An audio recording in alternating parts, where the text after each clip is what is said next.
skill show. We've been supporting Bucks skill shows for a number of years now, and usually we would be people would be able to have a go on a simulator or an excavator, but this time we'll do it online. But hopefully you'll enjoy some of what we've got to say. So without further ado, my name's Paul Skitt. I'm the Skills Development Director at Flannery Plant Hire.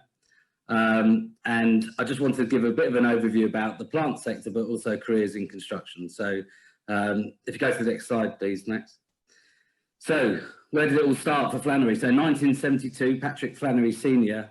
Purchased his first JCB. You can now looking at that JCB, you can see how things have been modernised a bit over the years. But he bought his first JCB and hired it out to, I think it was then Wimpey Homes, which is now Taylor Wimpey, and that's how the business started.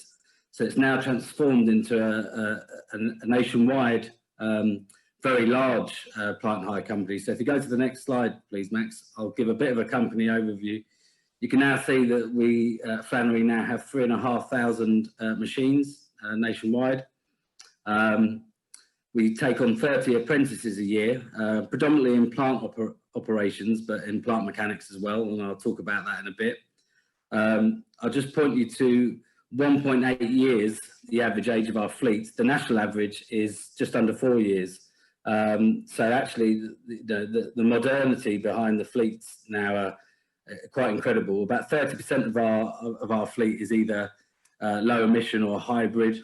So we're starting to become a lot greener, the industry. So and people don't always realise that. In fact, we just purchased 6 electric machines. So you know, I think before the decade's up, it will be much beyond 30%, and you know, it's a really exciting time for the industry to have such innovation and a sort of green agenda to it. Just in terms of our coverage, our headquarters is in Wembley, not in Buckinghamshire, but we have been doing a lot of work in Buckinghamshire over the last few years, and increasingly so linked to HS2. We've been successful to get onto the middle section with EKFB, so that's the joint venture that's building the middle section. So there's going to be a significant amount of jobs that are going to be available in the Buckinghamshire area over the next 5 to 10 years.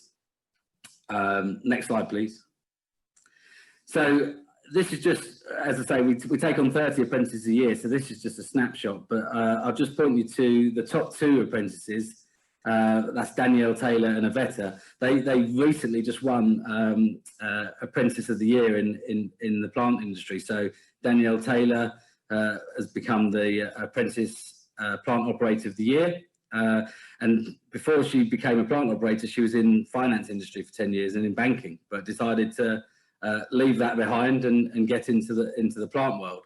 So, you know, she's a great role model of getting more women into construction. And Avetta, she started with the company about 18 months ago, and she did the hire desk apprentice. That's the sort of customer service and sales side. And she was the hire apprentice of the year. So we've been very successful in our awards this year. So that's our apprentices. So the next slide, please. Just give a general overview of some of the careers in construction. I think when people think about construction, they think about the trades, they think about carpentry and brickwork, or they think about building services, plumbing and electrical, but there's a whole range of different jobs within construction.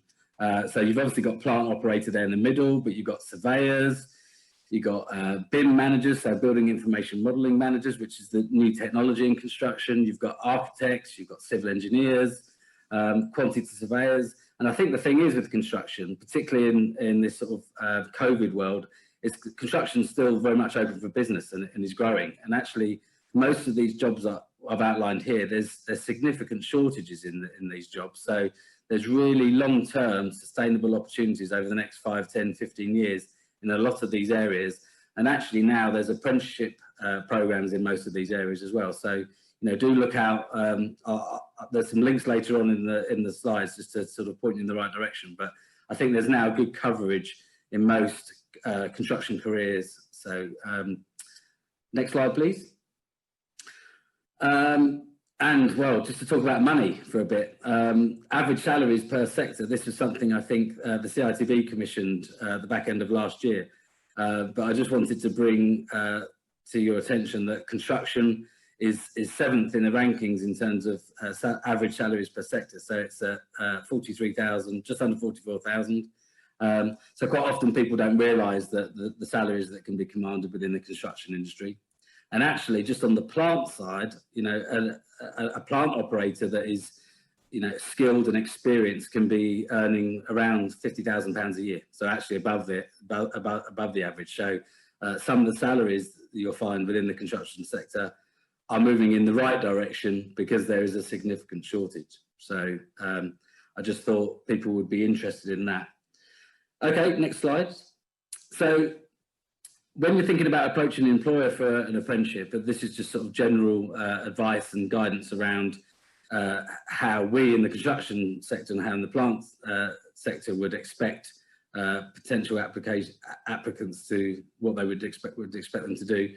So, you know, to research the industry in general would be really good. To attend things like this, to attend webinars and careers events, albeit online, is a really helpful thing. And you can always reference the fact that you've been to these events. Pulling a good CV together, having a covering letter which really highlights that you've done some research and highlights your transferable skills and any voluntary work you've done, work experience. So really getting across that you've done lots of different things, you've got transferable skills that you can bring into an apprenticeship is really, really important. And we really look forward to hearing from people that have researched and seem really enthusiastic about entering the industry. At Flannery Plant Hire, we take on, as I said, 30 apprentices a year. But so in 2021, we'll do that at several intakes, probably March, June and October. So we certainly look forward to hearing from you. Next slide, please. So this is just the final slide. This is a Go Construct website, which the CITB have, but you can click on those links and you can find out more about the construction industry and the opportunities that lay within the construction industry and the types of apprenticeships that are on offer. So that's it from me. Lovely to meet you all. Perfect. Thank you very much for that, Paul. And I think it's been really good to see that, because we've gone from one side to another. So we've gone from IT and technology to outdoors, and we're looking at plant hire and we're looking at construction. And there's some really useful points that were in that presentation that I want the young people to think about, the students to think about.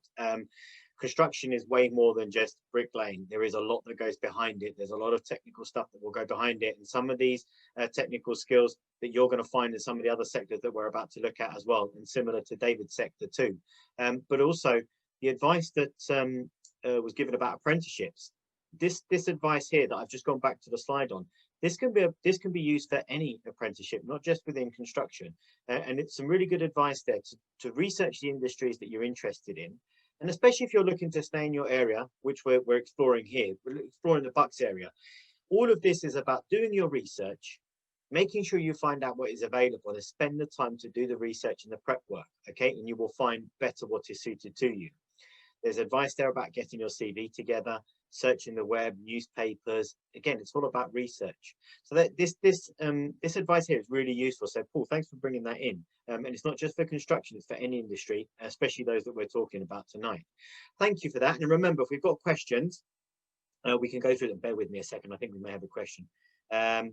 What is a good way to get work experience without having a job? And that's not just, I suppose, for Paul's industry, but Paul, in your industry, what is a good way of getting work experience without having a job? Well, actually, quite often is engaging with, as a student, if you're engaging with your teacher or your lecturers at college or at school, employers are engaging increasingly with schools and colleges about work experience opportunities. So, for example, I spoke to one of the guys that is leading construction at the University Technical College in Aylesbury.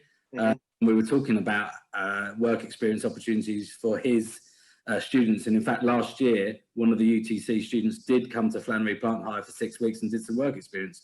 Now, actually, he wanted to get into design, but he needed a bit of construction type experience to have on his CV to help him then get to a design company, which we then helped him with. So I think it's engaging with your teacher and saying, you know, what type of work experience you'd like would be my advice.